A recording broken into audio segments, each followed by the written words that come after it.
มีน้องคนหนึ่งเพื่อถามเขามาน้องหรือว่าอ้ายแล้วเพื่อถามว่าใส่บุยในใดไห้นำในใดเนาะแล้วก็คัดหมากในใดเพิ่นว่าถามเขามาเนาะอันนี้ก็สิมาตอบเลย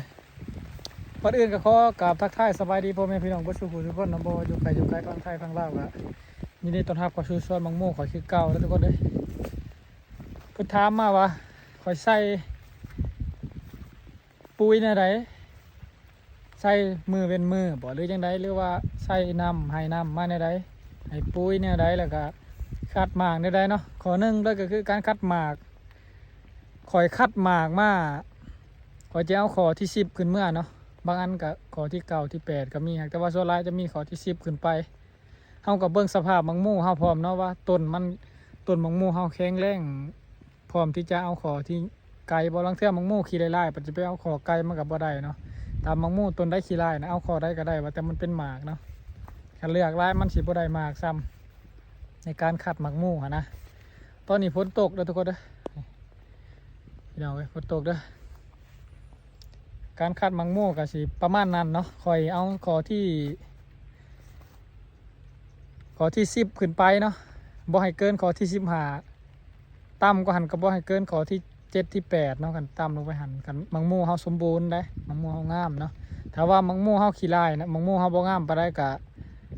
เอาข้อที่เท่าใดก็ได้ขอแต่มันเป็นหมากเนาะกันมันขี้ลายแต่ว่ามันงามนี่เฮาเลือกได้เนาะแต่ว่าเห็นต้นใดมันอยากบ่ทันหมู่ทันหยังก็เอาข้อที่เท่าใดก็เอาไปก่อนเนาะมันก็ใหญ่คือกันในการคัดแตงโมเนาะน้องบ่หรืออายแล้วเพิ่นถามเข้ามาในคอมเมนต์เนาะมันข่อยก็จักสิตอบได้มันยาวเกินแล้วก็ข่อยสิมาตอบเป็นวิดีโอเอาเด้อการคัดหมากเนาะก็จับใจความเอาเด้อข่อยก็จะว่าซับซ้อนเลยข่อยปลูกนี่แต่ต้นนี้ไป5ต้นนี้ความห่างประมาณ50เซนเนาะความห่าง50เซนได้ข่อยปลูกแต่ต้นนี้มาต้นนี้แต่พุ่นไปพุ่นประมาณ3-4 เมตรเนาะแต่ผ่าตัวนี้ไปผ่าตัวนั้นประมาณ3-4 เมตรในการคัดแตงโมก็สิประมาณนั้นแล้วก็เฮ็ดให้คัดมังโม่ง่ายนี่เราจะต้องได้มาเวลามันใหญ่เวลาเราตัดยอดปุ๊บประมาณอาทิตย์นึงเลยเราต้องได้มาหาจัดเครือมันเนาะให้มันอยู่แถวไผ่แถวมันนะแต่ว่าเราบ่จัดเครือมันนี่ถ้าว่าเราบ่จัดเครือมันสิยุ่งละยุงละยิงก็มันสิเหลืองมากบ่ได้เนาะเครือมันสิซ่านกันเราต้องเฮ็ดให้มันมาเอาต้นไผ่ต้นมันนะมันจังเหลือกมากง่ายแต่ว่ามันซับซ้อนวุ่นวายกันเดี๋ยวจะน้อยสิถ่อไปก่อนเนาะขี้คร้านเลือกซ้ำไปแล้วก็ข้อต่อมาก็คือการให้น้ำในใดเนาะเราถามว่าให้น้ำในใดคอยก็ให้น้ำมาที่แรกนี่ก็มือละน้อยๆนี่ก็มือละเทื่อก่อนเนาะเทื่อละมือนะประมาณตอนเช้าให้ประมาณให้เท่านึงเนาะก็ให้ซะมันซุ่มมันเปียกไปแล้วแต่สายน้ำยศเนาะสายน้ำยศผู้ใดที่ก็ให้ข้าวเดียวมันก็ซุ่มแล้วสายน้ำยศห้างมันก็น้ำซุ่มประมาณนี้นะเราเบิ่งตามความเหมาะสมของไผ่ล่าวเนาะแล้วก็ยังอีกวะ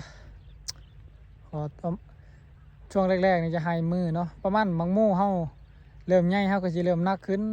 เนาะผู้หลังจากที่เลือกหมากเลยเขาจะให้เสาแรงเลยเด้อการให้น้ำเนี่ยหลังจากที่เลือกหมากปุ๊บนี่เขาจะให้เสาให้แรงพร้อมเพราะว่าให้มันกินน้ำได้เต็มที่เดี๋ยวมันจังสีน้อยใหญ่เนาะการให้น้ำก็สิประมาณนี้เด้อจับใจความเอาการให้น้ำแล้วก็การให้ปุ๋ยบ่นี่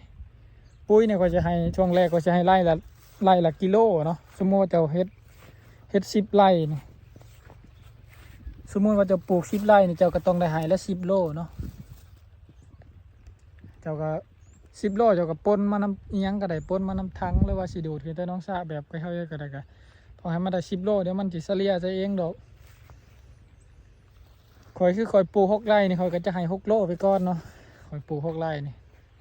คอยให้6 โลไปก่อน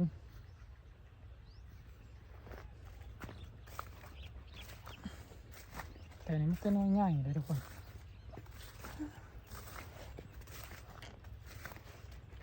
คอยให้6 โลเนาะคอยก็จะให้มาประมาณ3 มือ2 มือให้เท่านึงในการให้ปุ๋ยช่วงแรกได้หลังจากที่เฮาเลือกหมากปุ๊บแล้วคอยจะให้มือเว้นมือเลย มือเป็นมือปุ้ยก็จะหนักขึ้นมาแต่ว่าผู้ใดปุ้ยบ่หลายก็อันใส่ตามความมีตามเกิดก็ได้เนาะแล้วก็ขอที่ต่อมาก็ใส่ปุ้ยสูตรได้เราถามมาว่าปุ้ยในช่วงแรกนี่ยังให้นินตัวหนาซีเรลายเนี่ยเนาะตัวหนาคือไนโตรเจนเลยมันตัวกลางลงมากับฟอสฟอรัสตัวที่3มันน่าจะเป็นโพแทสเซียมเนาะเขาจะนินตัวหนาแน่หนึ่งเพื่อจะให้มันมีความงามแล้วก็งามแน่เนาะปุ๋ยตัวหนาเนาะจะต้องไปศึกษาใน YouTube ก่อนว่าปุ๋ยแต่ละตัวมันเฮ็ดหน้าที่ยังเนาะพิมพ์เข้าไปใน YouTube ว่าปุ๋ยแต่ละตัวเฮ็ดหน้าที่ยังเนาะก็จะบอกเบิดดอกบ่ว่าจะเป็นถาดอาหารรองอาหารเสริมมันอยู่หันมีเบิดเรากำลังเปิดนำมาให้ด้วยมันกำลังไหลนะน้ำไหลเห็นบ่อาศัยประมาณนี้แล้วเนาะปุยก็ดิปุยช่วงแรกนี่จะให้นินต้นนาบัดปุ๊บหลังจากเลือกมากเลยยังมากมันเริ่มใหญ่เท่ากับปั่นก็ยังเขาก็จะนินปุยตัวทายเนาะนินปุยตัวทายเจลายแน่หากแต่ว่าโบทิมตัวหนาก็จะให้มันมีความงามแล้วก็ความแข็งแรงผลก็มาก็มีฮอร์โมนหัวยังสีไปนำเนาะฮอร์โมนที่มันงามก็ต้องมีคือกันฮอร์โมนแต่ว่าสำคัญก็คือตอนเฮาสิกินที่ยังเฮาก็ต้องได้ปะยาตั้งแต่40 มื้อเนาะก็จะให้กินด้วยความมั่นใจนะว่าเฮาบ่มีสารตกค้างก็สิประมาณนี้แล้วเด้อเขาบ่เข้าใจเรื่องใดหรืองงเรื่องใดก็สามารถถามเข้ามาใหม่นะข้อยก็สิได้เฮ็ดคลิปให้พี่ให้น้องได้เบิ่งนำกันบางที่คนอื่นอาจสิรู้จักนะเพราะวันนี้มาผัดย่างมาผัดพอดีหล่นลงพอดี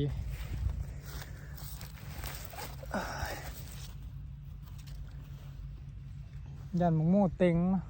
งทรายนำหน่วยมันจากเต็งทรายนำไปนำมันบ่อยากไหลนะเพราะว่านำเขามันบ่แห้งก็ได้เยอะแยะนะทุกคนเนาะพอจีท่าให้เบิ้งว่าพอจีคายได้จักบาทเนาะหมกโม่สุดนี่มาลุ้นน้ำกันเด้อพี่น้องเลยฝากเป็นกำลังใจให้นะข่อยก็ยังบ่ทันได้เก่งยังดอกบอกว่าโอ้หมอนี่เธอเป็นอาจารย์ยังบ่ได้แม่นแล้วทุกคนเดี๋ยวข่อยก็ยังลองผิดลองถูกอยู่ข่อยก็ยังต้องปรับปรุงแก้ไขรายเรื่องรายเล่าอยู่เพราะว่าข่อยยังบ่ทันได้สำนาญการปานใดแต่ว่าผู้ใดถามสิ่งใดที่ข่อยฮู้ก็จะบอกไปก่อนเนาะ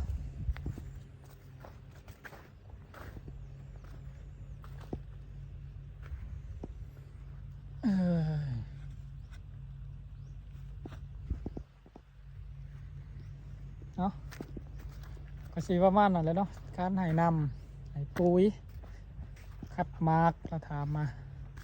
เฮ็ดอะไรแน่เราว่าเขาสิประมาณนั้นเลยเด้อ